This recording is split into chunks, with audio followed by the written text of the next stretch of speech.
Welcome to the G.E.M series, powered by Rocket Level.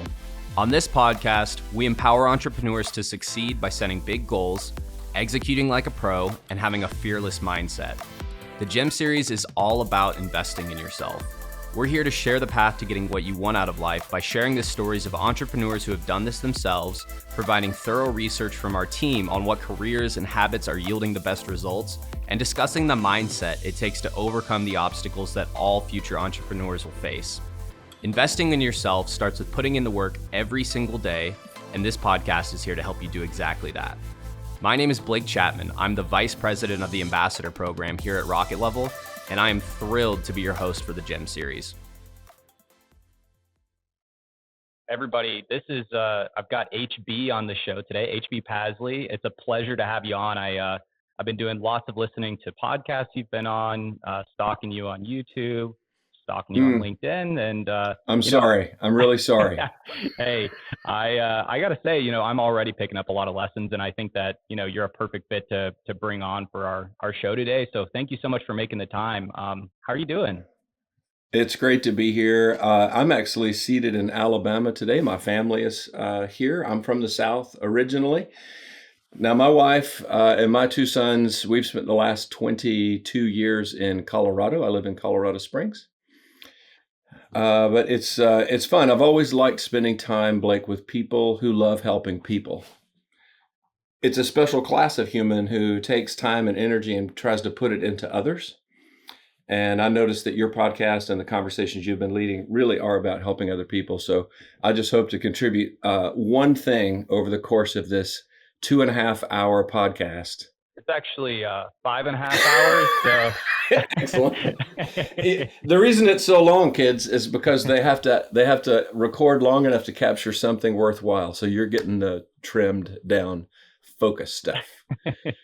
Well, I'm sure you have all kinds of tactical insights, and I bet we get something in the first 10 minutes, But HB, that's cool to hear that you're also a fellow Southeasterner. I'm over here. I've always been in Georgia, and grew up in a small town living in Atlanta. But I wanted to hear a little bit more, maybe what was growing up like, because you were born in Alabama, like you said, and I heard somewhere you were one of the youngest lifeguards ever in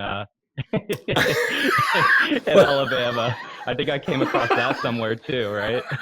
No, I often mention that as the, everybody when they're starting out has inception moments, places where they discover what they love, what they don't love. Sometimes it's trauma, sometimes it's success. I did get my life saving a couple of months before I legally should have had it, but I had a relative who put me through the training before my birthday, which for me was like, ta-da! And I got my first job at the YMCA in Prattville, Alabama. I think my mom had to drop me off like she was dropping me off at school, right? I couldn't even drive yet to get there. And I discovered something about myself that summer. I thought sitting in the lifeguard chair and spinning the whistle and looking sexy would like be my destiny. And of course, that was part of my destiny, Blake. But looking back over those 2 summers, the thing that I remembered is how much fun it was to teach swimming lessons. I was in the pool every morning from like 8 to 12 with kids of all different ages. And I was practicing that fine art of helping people through crisis moments.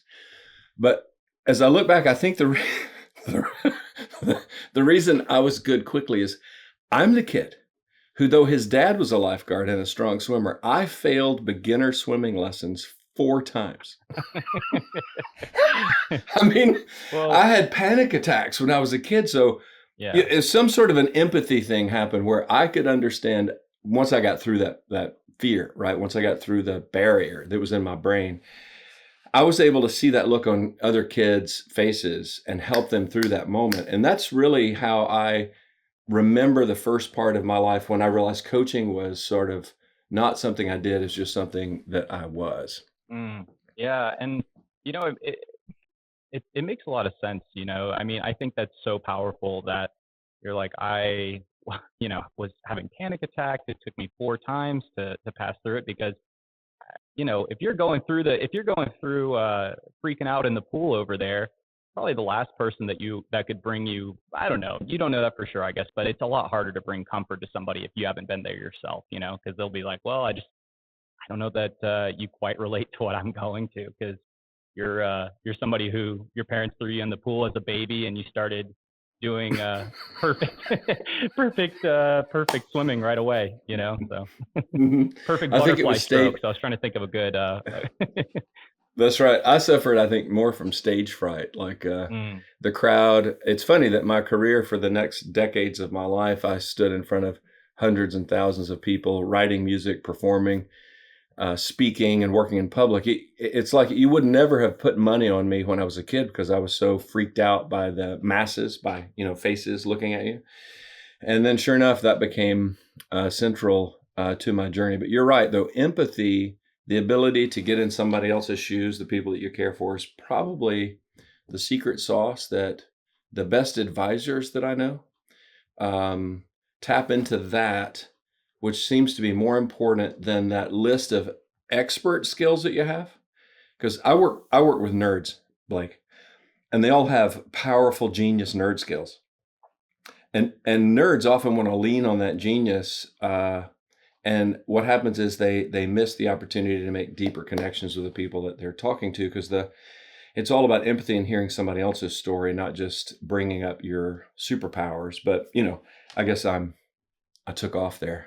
yeah, I no, got excited. absolutely. It kind of made me think too, because I was like, so after you had this experience as a lifeguard and this, when did this epiphany come to you? And like, did that lead into, your next jobs or, and was that something you kind of took into consideration pretty quickly once you learned that about yourself? Well, I think what happens is in my journey, I was not that smart. Like I take usually 3 times hitting my head on the same problem before I actually learn the lesson.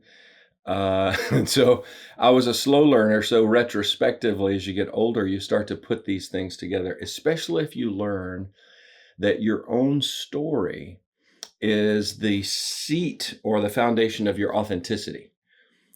People throw around that word authenticity or being authentic a lot. And it kind of, it honestly, sometimes it confuses me the way people use the word. Here's what I do know, that if your mission in life isn't connected to your actual story, you cannot be authentic.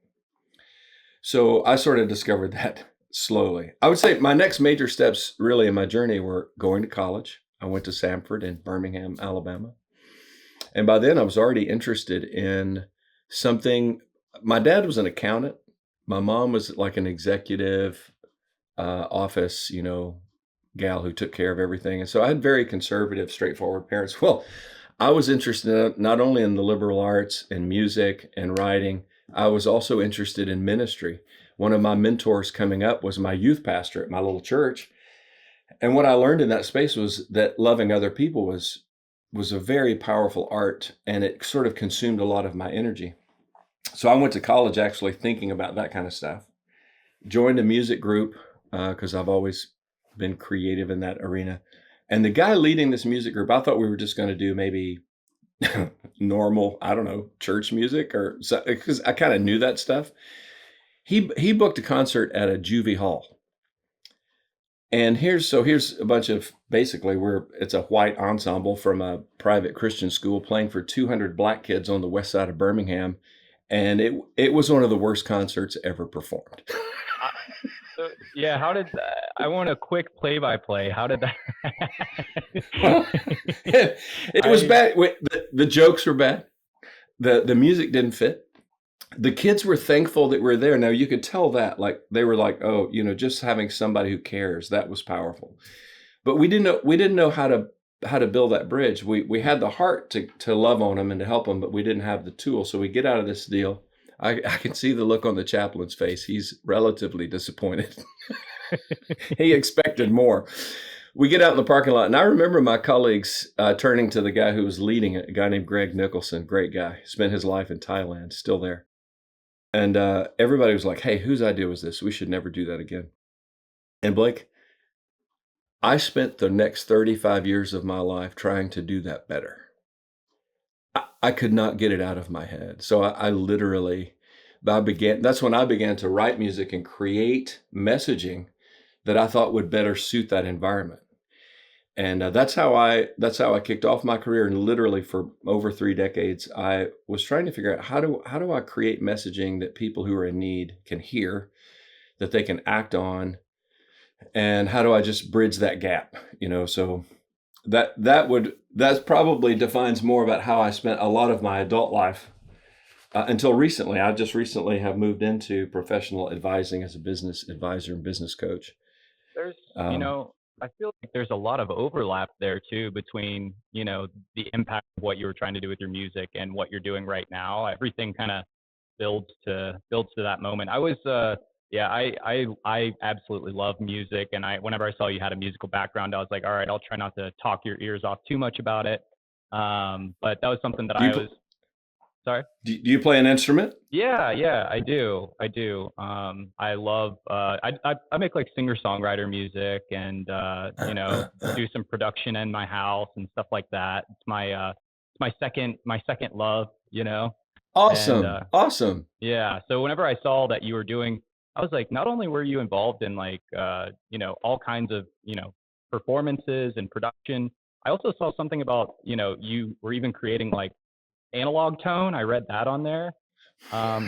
And You really did stalk me. Very good, by the way. I was Any very guest on the curious. show, if you're guesting on Blake's show, you better be ready because this guy does his research. He's going to know stuff that's going on. It might have come from that same logic. So even though I was a leader in what we would call the small boutique or guerrilla warfare nonprofit sector for a long time. But a lot of people don't realize that the smaller nonprofits basically are just small businesses.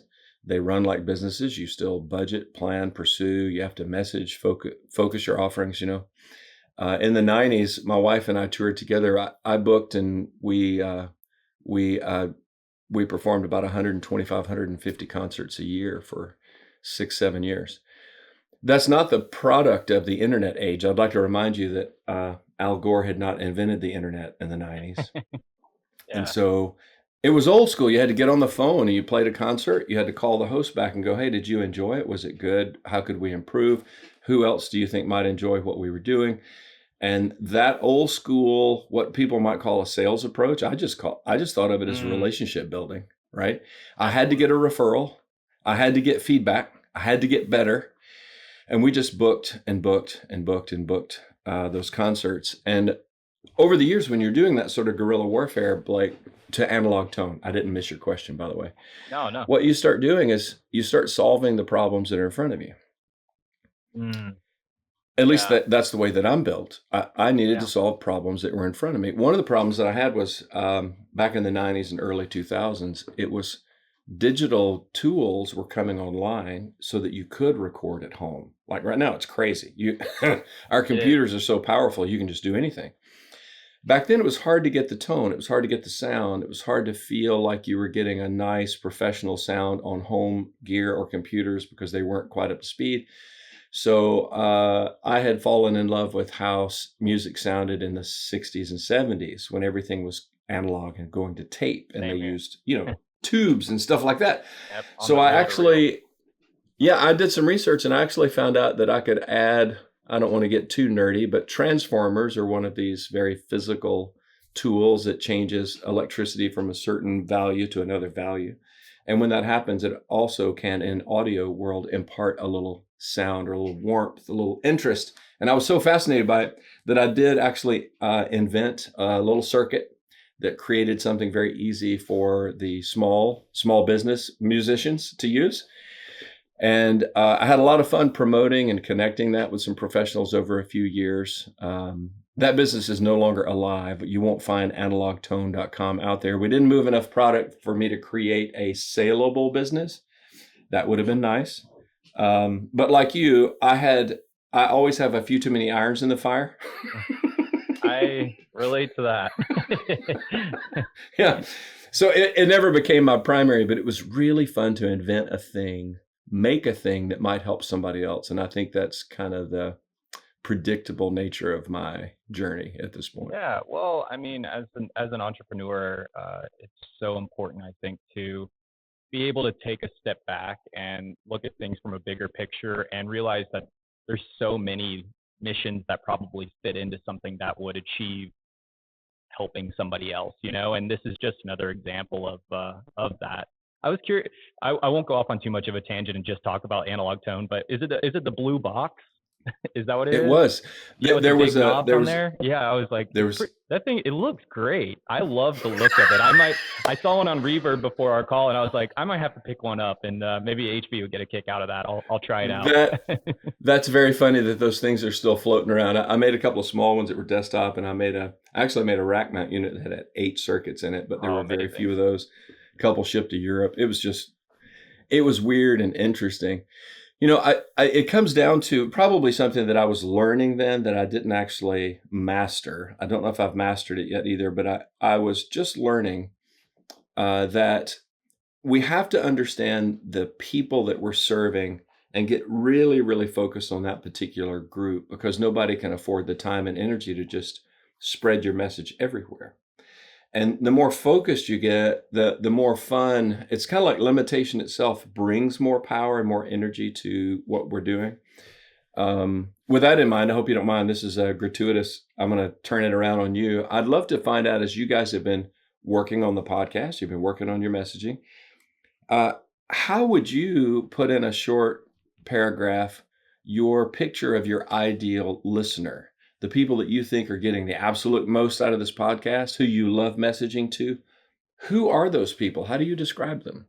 That's a wonderful question. That's something that I think we chew on quite a bit over here, and I'm always wondering that, and I found that it goes pretty broad, but I do notice that there are a few things in common. In terms of like broad categories, absolutely, like business coaches all day long. I love talking to business coaches and getting to introduce them to messages of other people. But I would say our listener is typically somebody that has some sort of an entrepreneurial spirit, a desire to find some sort of way towards financial freedom, and generally values is hungry for autonomy, like all of us are. Mm, And I'd say beyond that, it's also somebody that is looking at life today and imagining what life could be like, uh, you know, 1 year down the road, 2 years down the road, if they made a few gotcha. small adjustments to become a better version of themselves. So That's I'd very say that's, powerful. and because that's who I am, that's somebody that, and so I hope that message comes through with this podcast, and, guests like you are always, you aid this mission, in such a powerful way. So it's always wonderful to get to talk to guys like you. And, I can't complain over here. My life's been good getting to meet all these wonderful people like yourself and share that message with our listeners. So thanks for asking me that.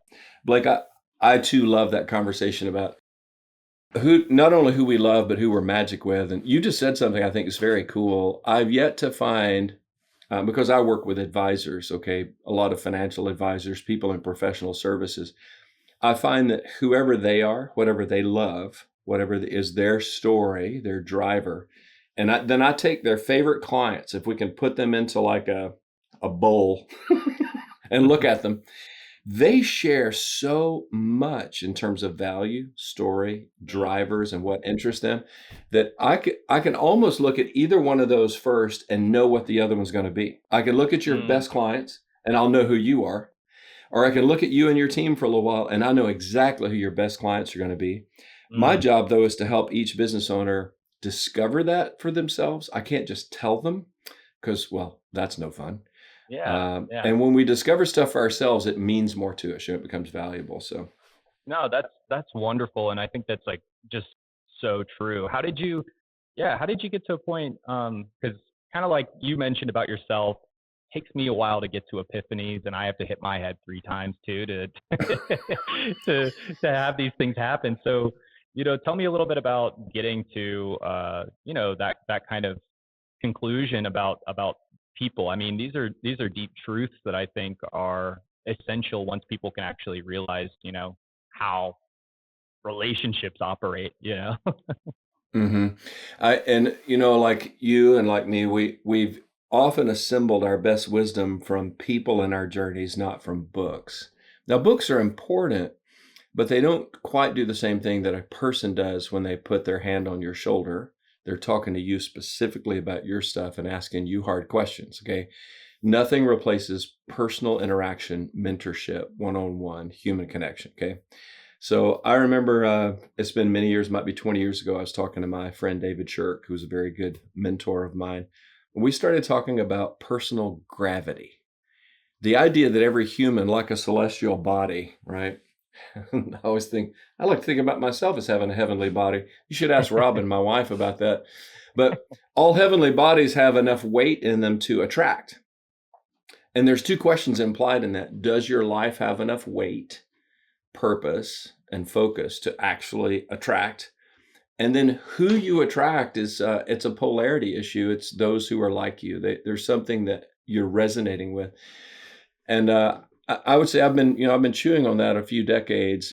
So I've been working on that, been chewing on that for a couple of decades. It's when I stepped into financial advising that I was enjoying the sport of being an advisor. But as I was looking around, I was realizing that every advisor is actually running a small business. They're developing trust. They're trying to deliver very important life messages to people of all different shapes and sizes, some who are ready to hear that message, some who are not, okay? Some who have big goals, some who may not. And I watched this happen and I realized, oh, I see this personal gravity thing in play here.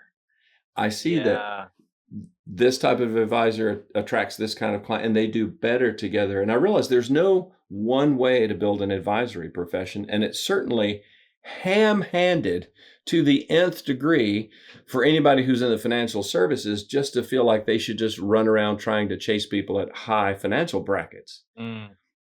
That's just dumber than a sack of hammers. I mean, I get that I get that capacity has to be there to need a financial advisor, but there was so much more I thought that advisors could put into their personal gravity development that had to do with their story and their drivers and the stuff that made them unique, and they could leverage that. So that's why I started the business called Ideal Client Experience, because I wanted to help two things roll out immediately. Get a hold of yourself so you can know who your ideal client is, i.e. authenticity. And then secondly, learn how to make the entire process about them and not about you. That's where the experience part comes in.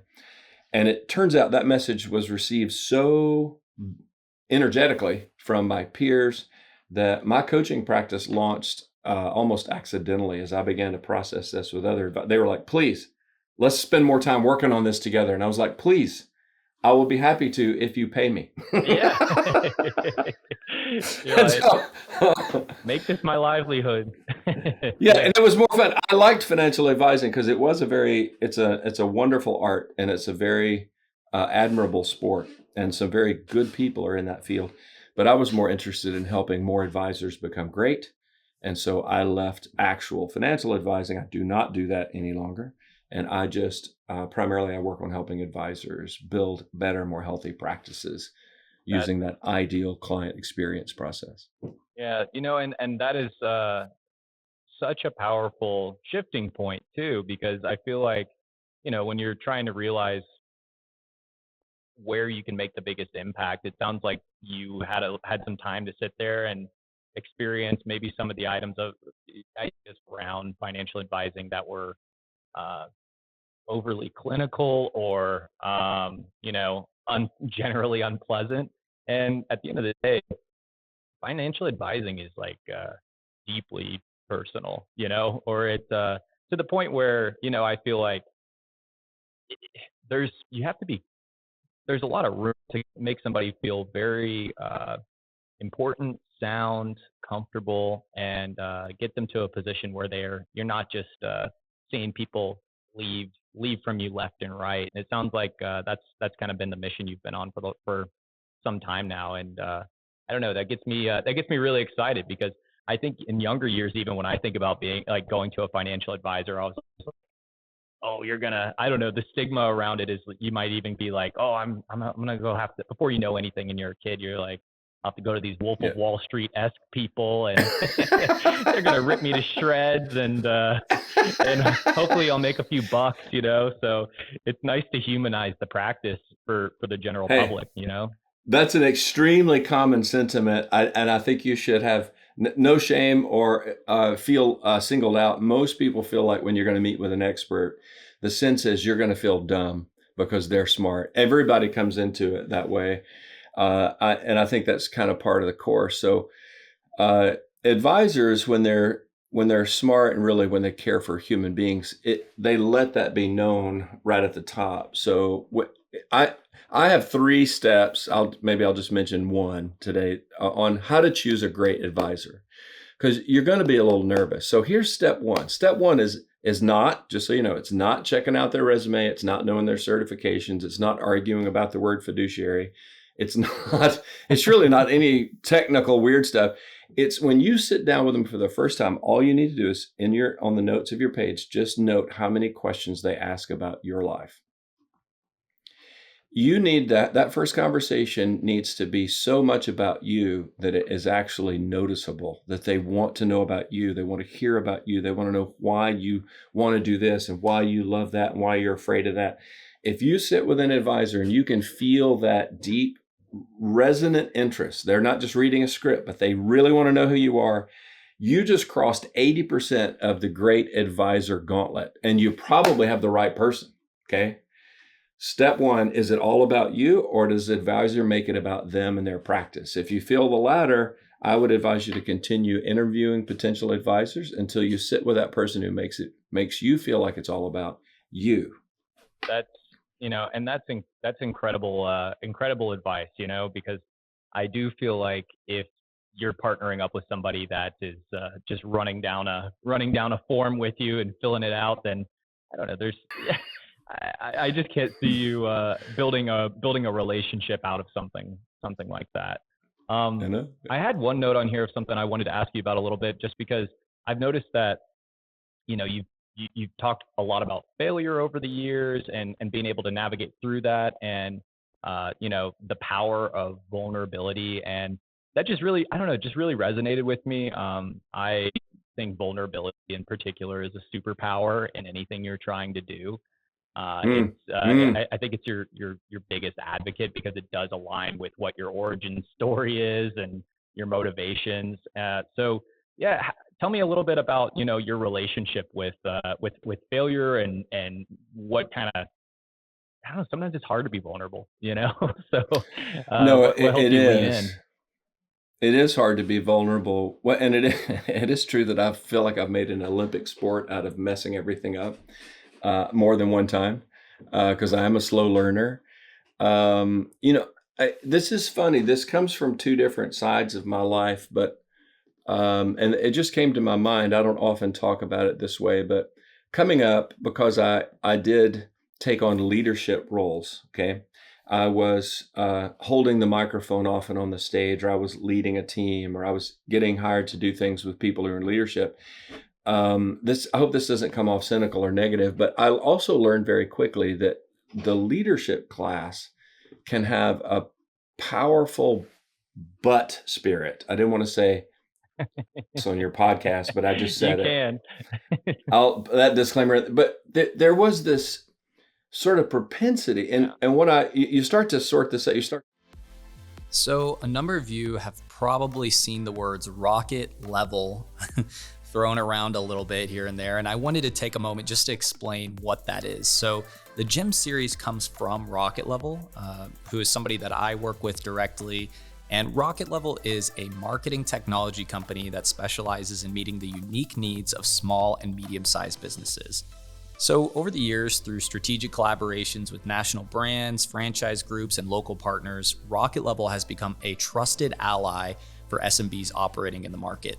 And right now, Rocket Level's primary focus is to provide a comprehensive range of marketing solutions for SMBs, including website development, SEO, paid ads, email marketing, social media management, and just about anything you can think of. By offering a done-for-you approach, Rocket Level takes care of all aspects of digital marketing, allowing SMBs to focus on their core business operations. I know that everybody talks about this all the time. It's so hard to focus on the fulfillment side of things, and been an absolute honor getting to partner with Rocket Level throughout the years and be able to see them provide a solution for people that maybe don't have the talent right now, maybe don't have the time, and maybe don't have the playbook or the tools available. It truly is buttoned up in such a way that you can give somebody your high level objectives and get this stuff knocked out. So if you're curious, you should definitely give us a shout. You start to sort this out. You start to feel it like, well, I like this guy over here, but when he gets into that position, he acts crazy. Or this woman is very kind, but when she's in leadership, she's just, this is not. And what I realized was that they, just like I failed beginner swimming lessons 4 times, and then that empathy helped me be a good coach. I realized that when I was accused of, because I was, of being a real or somebody who didn't respect others, who couldn't listen to others, what I was doing is I was royally failing because I was insecure. Insecurity is an awareness that you're not up to spec, but instead of talking about not being up to spec, you hide it. You overachieve, you talk more, you get bossy, you do anything to shield yourself. So what I realized was most of the leaders that annoyed me were just as insecure as me, no different.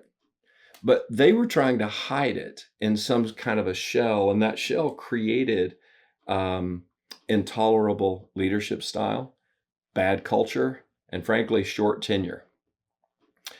And this is kind of the dark side of this mountain, okay? And what I think it taught me was, and it pressed it on me quickly, was HB, if you're going to get better, if you're going to heal from your own tendency to want to hide your failures and panic and freak out when you don't feel sufficient, you're going to have to do the opposite. It's like George Costanza's Opposite Day on Seinfeld. Oh my gosh. Do you remember? That's a great reference. Right now. I watched that episode maybe 2 months ago. So that's hilarious. This is great. Just do the thing that you are the opposite of what you feel like you should do. So what we feel like we should do is buffer and push people back, and then show our best hand at all times. I've learned that when I'm in my best leadership modality, I'm actually talking about the things that I'm afraid of. I'm bringing to other people's attention things that I failed at and the things that I'm weak at. And the more I do that, I realize that I'm building a better human connection. People can relate to failure more than they relate to success. I don't know why, but that's just how we're built. And I'm able then to create a team environment instead of a me, you, or us, them environment in leadership. And we could do a series of podcasts on this process. Hey, maybe we should. I'm with you. Yeah. Well, I think vulnerability is that superpower, but you have to have something, you have to have courage to help you be vulnerable. You can't just say out loud, vulnerability is cool, and then get there. You have to have, like this story for me, you have to see this in your mind and go, okay, if I want to get better at leadership, HB and Blake are saying, I'm going to have to learn how to share some of my frailties and some of my weaknesses with those people that I'm leading. And that actually isn't a negative. That actually is a positive exponentially. Absolutely. And the ground is not going to slip out from under you. The judgment team is not going to come, throw you away and rip the tags off your mattresses and tell you that you failed. That was the mattress police, by the way. You're going to be okay. And I think it's time for everybody to say today, like today and this week, what's one thing I could do with my team that would reveal a little bit of my weak suit instead of my strong suit? How could I confess that in a way to just be available to them and say, I struggle with that too? Yeah. This would be a great week for that. Might as well do it this week. I completely agree. Well, yeah, I mean, your relatability goes through the roof as soon as you just take like the smallest risk with your team in that way. And it's, I shouldn't even say it because I don't even think it's a risk. I think it's an opportunity that you have waiting for you at this exact moment, whenever you're deciding to let people in just a little bit. So is this something that you end up, sorry, go, I was going to say, is this something you end up coaching some of your folks on? Yeah. Yes, I do. Matter of fact, one of the first things that I work with advisors on is even though they want to talk about winning the best clients and retaining those clients. everybody wants to talk about that in the advisory profession. You could be an attorney, an accountant. You could be a nonprofit development leader. If you're a trust builder, okay, everybody wants to talk about those two things. And I'll get there. It's important. It's central to my practice. But the first thing we do is I say, well, tell me a story about early in your life when you failed or succeeded and you learned something important about yourself. Okay. You asked me twice today to answer a certain question about myself, and I told two stories. And both of the stories warmed up and immediately went through a failure. Okay. So if you go back and listen to the tape and you listen to my storytelling, you'll hear that I'm telling a story about myself, but in both cases, I failed. And the failure was what gave rise to an opportunity to learn something new. And I like it when my overconfident, super jealous financial advisor clients find a couple of stories about failure as quick as they can. I love stories about great mentors as well. And I love great stories about successes when we were young. I mean, they're all important, but that is part of my coaching practice. Can you tell a story that lets me know something about you and then connect that to what you do today? Because if you can connect your story with your mission, magic sauce. Heck yeah, you better believe it. That is magic sauce, I mean, I think that's something that needs to cut into working culture in general, because I can't tell you how many people are, probably having to hide themselves a bit, right? And that just there's a friction to that wears you down to nothing over time, and oh my God, try that for a few years and see how that works out for you. I did. Yeah. You just die. You die internally before you quit before everybody's ready to fire you. Yeah, because that's the hard thing, right? Because you have a sense, you're like, you know what's going, you kind of know what's going on inside, and no, it totally drains you. But I think that's so powerful that you're taking the time to share that with people, and that's something I hope everybody does take that challenge this week. I really love that. So a little bit of my deep diving here. I also saw that you mentioned interest in like coffee, cigars, minimalism, and what has stood out to me is the greater mission obviously is helping people, but also it seems like on the other side of that statement where you mentioned those things, you talked about other items where you're like, I don't know a ton about pop culture and things like that, and I'm kind of like that too. And maybe I'm just putting my own lens on this, but do you find that there are things that are really novel to you that just uniquely spike your curiosity? And then how does your brain work? I guess I'm kind of curious and stuff like that. I know that's a big question. It's a very scary. How does your brain work? How does your that's brain a very work? scary. How does your brain podcast work, question? Sorry. That's very. I was just talking to somebody the other day who was having trouble knowing how to be a host of a party. Like, HB, how do I pull people together to do this thing? Because he's come to several things that my wife and I have hosted. And he's like, well, how do you do it? And I said, well, okay, step one is never bring up your profession at your party. He said, well, what are we going to talk about? And I said, tell me one thing that you kind of have a nerdy interest in, something that involves taste. Now, taste could be taste in art. It could be taste in cigars. It could be taste in fashion. It could be taste in gardening, okay? Taste is an aesthetic preference. Now, this may be, you ask how my brain works, okay? I'm telling you, I've never been asked this question before, but I think it's kind of I was like, I'm going to shoot my shot with HB today. I'm going to see if I'll go ahead and ask. I've never asked that question before, but I was curious. It's a bit of a trade secret for me, I think. And I told him, I said, look, just decide on the thing that you love to share your taste. This guy loves wine. And he started collecting a little bit and he started learning. And I said, look, dude, just when you get together, don't show off about it, but share your wine taste with others. Bring out a bottle and tell the story. Like, where is this from? What's the region? Tell us something we don't know. Geek out on that a little bit. What's going to happen is you're going to see that other people who love taste, they don't have to be wine experts. They're going to deeply appreciate that you nerd out about something that they could also enjoy.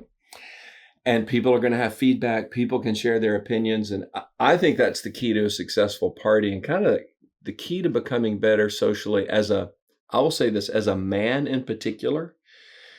I like women. I'm not one. I'm married to one. I don't understand her, but I sure do love spending time with her. We're going to celebrate 29 years of marriage in November. Okay, Congratulations. we've been at this a while. Yeah, she's smarter than me. Anyway, for men, we tend to want to go engineering. If we get around people get nervous, we want to talk about our skills. You want to wrestle? It Yeah. becomes weird. So I found that encouraging men to think about something that you enjoy taste and you enjoy preferences in. Great conversation, great way to host a party. And for me, it's the way that my mind works in this thing. I love sharing the little nuances of pleasure and enjoyment. Why do you like that so much? Well, I like it because of this. I find it makes great conversation.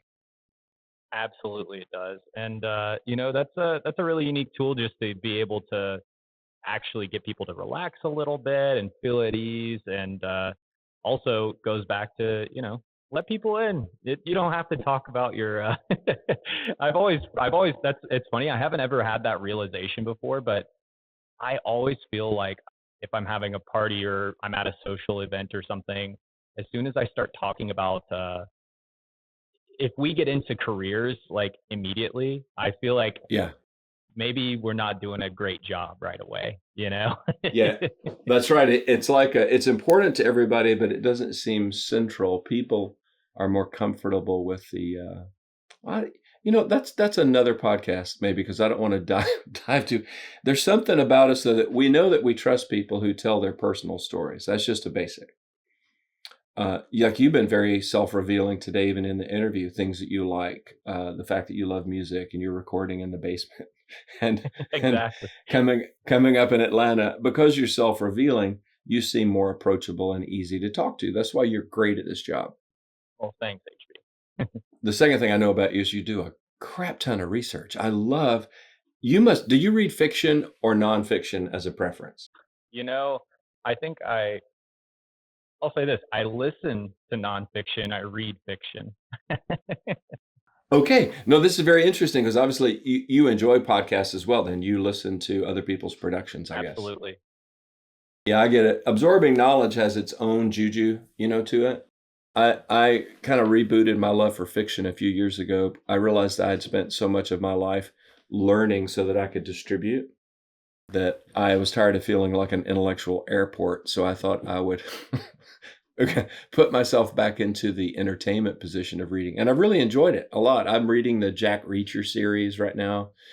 I love these sort of action, episodic things. And that too is kind of a taste thing, Yeah, that makes me happy to hear that you're diving into some fiction, because that was something intellectual airport is so on point. Like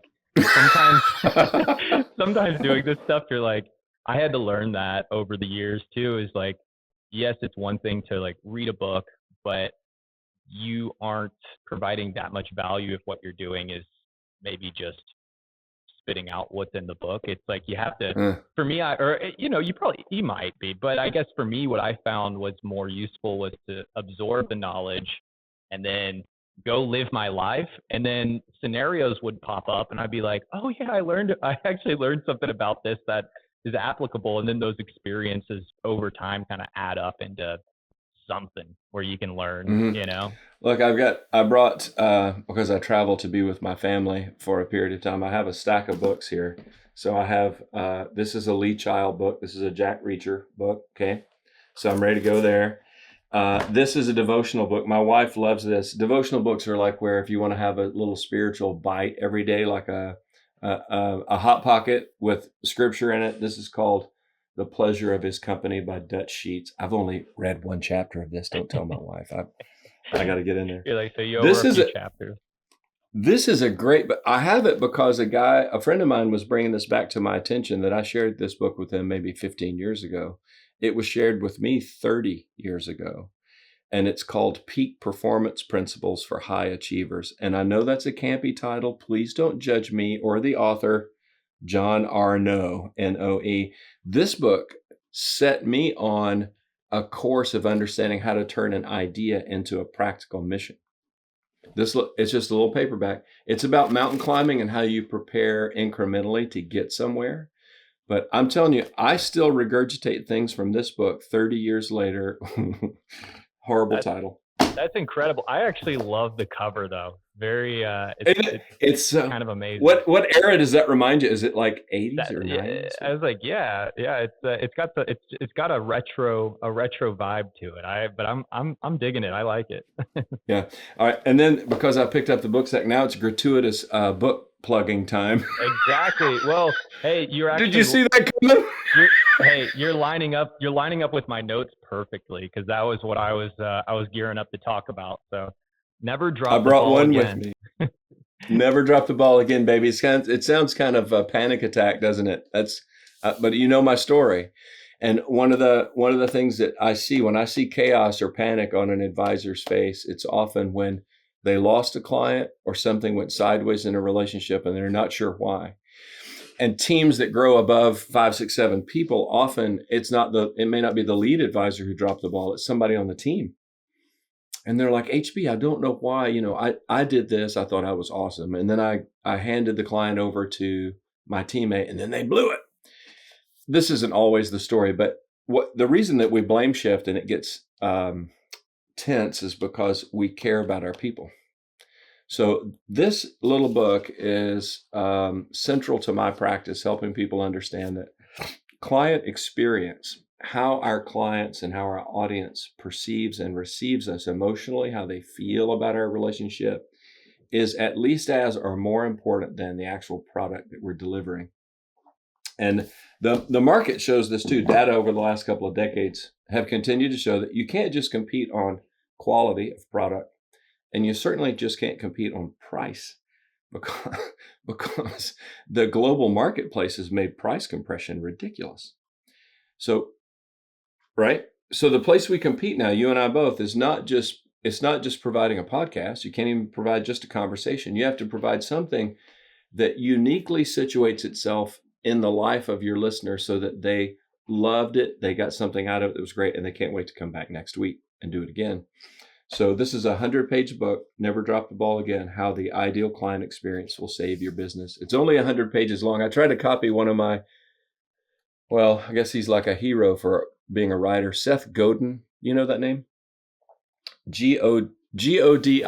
He's kind of the granddad of modern digital marketing. Probably 20 years ago, Seth was writing these little baby books like this with just one key idea. Oh, I know this fella. I just looked him up. He has a pretty distinguishable look. Yeah. You can't miss him. And everything he's ever printed is good. The thing I love it is there's only one idea in this book. There's not 10. If I pick up one more freaking business book that has 47 ideas, like everything the author could ever think of shoved into the pages, I'm going to jump out of a window. So well, I'm going to do this one at a time. I wanted to ask you about the book too, because obviously it is about ideal client experience. So I was kind of curious about the word ideal. Obviously you want the client to have the ideal client experience, but I wanted to ask also, does that go the other direction too? That this is, for somebody that, like, are you looking for the ideal client in this book? Is that something that is kind of factored in? Great question. And it's a both and. I thought it was kind of lucky. It's like writing a song or a piece of poetry. When I put those 3 words together, I realized it immediately implies 2 things, and I loved it. I kind of jumped out of my seat when I found the URL was available. You're welcome. Yeah, that's ideal amazing. Client experience. So ideal client is in and itself what we've been talking a lot about in this conversation today, like discovering who you're best with, who is magically attracted to you, who you're amazing with. That discovery process in itself gives rise to a new privilege, because watch this. This is the problem. If you have 100 clients and they're all different shapes and sizes and only 20 or 30 are ideal, and then somebody comes in and says, hey, client experience is important. You say, okay, client experience. What's your obvious problem? Which client? Yeah, Who do I need? Yeah, well, you have to create 57 different client experiences because none of them are the same. you've got some chunks. In reality, there's 3 or 4 groups in there probably.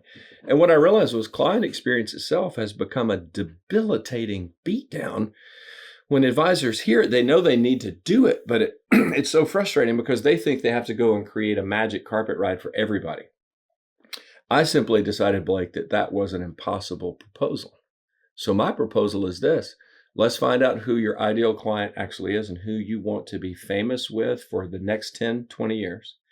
And let's create a client experience only focused on them. Nobody else, just them. And I know that some questions will come up like, well, HB, does that mean we're going to treat our other clients poorly? No, it does not mean that. And we don't have time in today's podcast to sort through it. But if you want to talk about that, like, can you focus on one group without the diminishment and exclusion of another? Yes, you can. And how do you do that gracefully? Well, that's what I put in the book. I divided client experience into bites, into 8 steps, so that even the nerdiest, non-empathetic members of your team can still participate. But the proposal is, and I'm glad you brought it up, and it's very challenging, you can only get good at this if you will focus on your ideal client when you're trying to create that excellent experience model. Did I answer your question to the point? You answered 3 of my questions. So you did a great job. No, I was like, man, HB knows exactly what we need to hear right now. And, I really appreciate you taking the time to join today and share your mission that you're on. Everybody, please just, keep up with what HB is doing. I'm sure that you're already going to go follow your pages. Where is the best place to kind of keep up with you these days? I think right now it's to drop into that idealclientexperience.com page. You'll get quick intros. I put up some free surveys where you could kind of test your own client experience IQ. You could download a free PDF and learn a little bit more about your ideal client.